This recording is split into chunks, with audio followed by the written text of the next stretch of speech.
I'm Lolita Baldor. I'm the national security correspondent for the Associated Press. A lot of military commanders for the United States got a lot of experience doing ground combat in highly dense urban areas during the Iraq War and in Syria.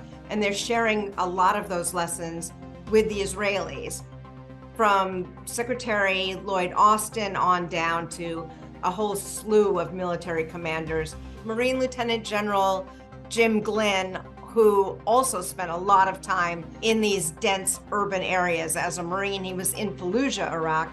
He also is now a member of a special advisory team that's gone into Israel. This is a time for resolve and not revenge, for purpose and not panic.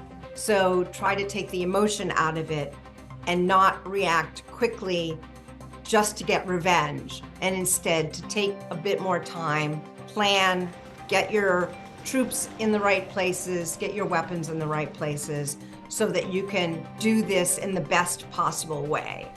Because everyone knows, and everyone has told the Israelis, it's not what you do right now, it's how you do it, because the world is watching. A key thing is how to minimize civilian deaths. They talk a lot about making sure the Israelis are building that into their planning and into their logistics and into their targeting as they move into this new ground invasion that everyone expects will happen. The US did a lot of that early on in Iraq and also in Syria, where they spent at times weeks and months trying to ferret out all of the insurgents from the Islamic State group in those areas.